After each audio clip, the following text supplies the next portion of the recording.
time to fight back.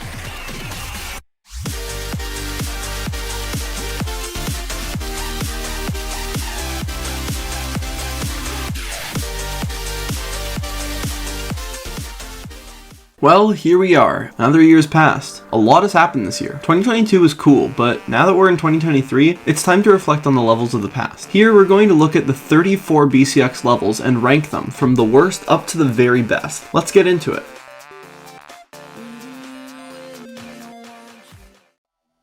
Now, I don't want to spend time on the bottom of the list, so let's quickly fire off the bottom few. Hexa with no Gon takes the bottom spot at a 2.3 average, with L with no Synox 2 right above at 3.1. Both of these are joke levels, so that shouldn't surprise anyone. PC Moment comes next, a blind mess with questionable difficulty spikes. Next up are the two worst Hexagon levels, both very old, then 1.8, since, hey, nobody really cares about 1.8 levels. No offense to the 3 people who like 1.8. Up above that is Lights Out, which Synox gave a fitting 10 out of 10 to. Wow. 3 of Nice and Concept Circle's Reborn are up next. I think Reborn was actually pretty decent, but hey, there's a lot of better stuff higher up. Also, the song is tragically not allowed anymore. In Brightness and Absolute or Has take the next 2 spots, 2 Synox levels that really don't represent the guy at all. We'll see better stuff for him later. But yeah, that about wraps up the bottom. Let's move on to the tier 4 levels.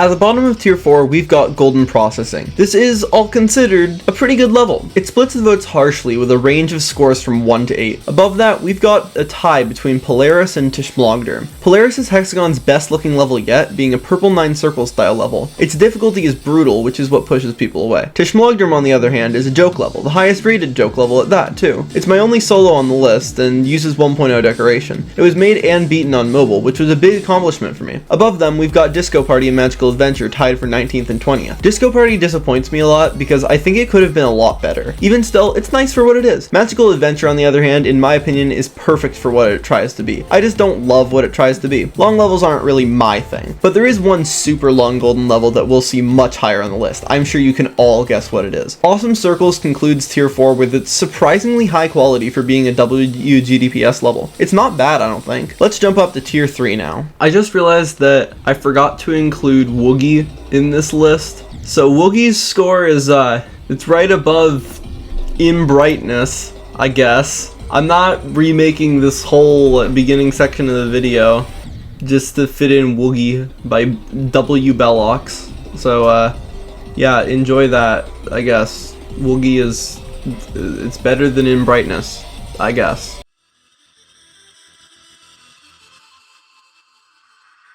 Coming in at the bottom of tier 3, we've got Hexstep, a true BCX classic. It hasn't aged great, but it's certainly not a bad level. It's tied with Concept Circle's Redux, a level I personally have a long history with. Back a long time ago, I tried to beat this level on my phone. I got the level in 2 runs, but then Tishmlogderm came along. CCR is overall a pretty solid level, and that's what we'll begin to see in tier 3 and on. Next up are Bellox 15 and RCCHT-LV. What kind of name is that? I'm personally not a big fan of either, but when compared to the bottom of the list, it all makes sense. Bellox 15 is an easy Synox level back from when he was first developing his unique style. I would guess that its lack of difficulty is the reason why it's so low. RCCHT-LV...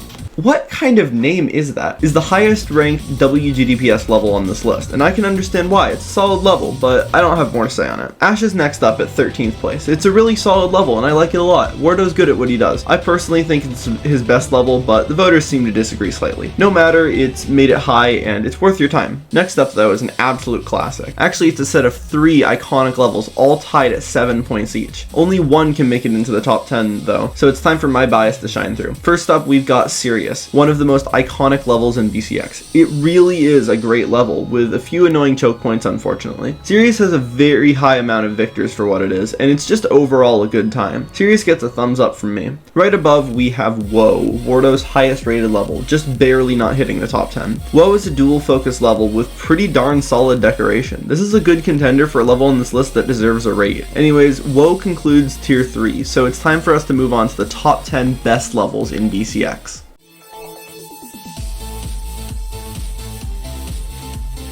First up in the top 10, tied with Woe and Sirius, we're taking a look at Hexastep, which I'm totally not being biased with at all. I built 2 parts in the Hexastep, so it's very dear to me, but more importantly, Hexastep has inspired Superstep, a buffed version of Hexastep that I've dumped nearly 20,000 attempts into so far.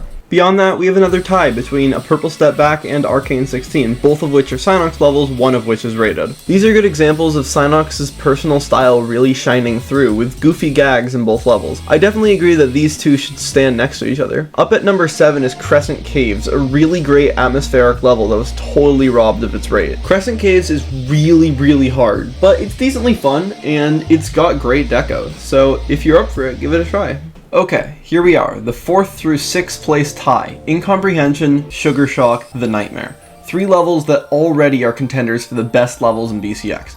I'm going to give these their final placements a little differently. I'm going to base it off of the scores if you don't count Boss Fright's vote. Because Boss Fright, that puts The Nightmare at number 6, which is sad to me because, to be completely honest, I would put The Nightmare at the number 1 spot. It's just so good. It's one of the only BCX levels I've actually liked enough to beat, and it's an insane demon. That just shows how great this thing is. It's really Cynox at his peak, with great deco that captures his character and really fun gameplay. Unfortunately, it's got a lot of bugs in it, but that's okay. At the number 5 spot, we've got Sugar Shock, another amazing Cynox level. To be honest, I'm surprised that with this level's length this isn't lower, but I think we all agree that this level got scammed out of a rate, possibly by Cynox himself. Lastly, to conclude the tie, we have Incomprehension, Golden's masterpiece except for the other levels that are higher by him. Incomp was given 2 10 out of 10s and has gotten a lot of praise that it really does deserve. It's an extremely long memory demon and kind of his capstone. A strong level to bring us into the top 3.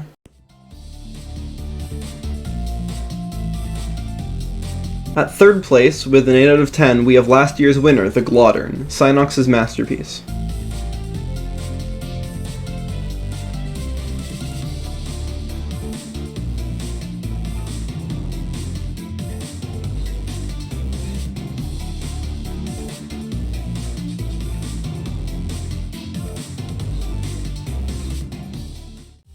At 2nd place, with a total of 8.2 out of 10, we have a newcomer to the scene, Bayok, or Bayok, I don't know.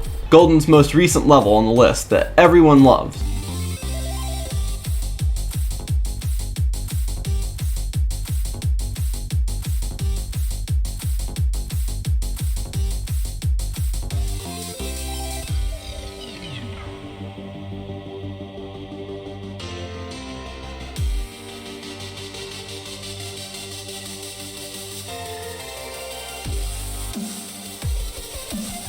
Finally, at the number 1 spot with an average of 8.5 out of 10, we have the highest rated level, Mythical Adventure.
And that does it. Thanks to everyone who participated in the voting and the level making. I can't wait for another year of amazing creations. Congrats to Golden for the number 1 spot, and thanks to Team BCX, Cynox and Boss Fright, Hexagon and Muffin Cat, every single one of you for making this possible. See you next year!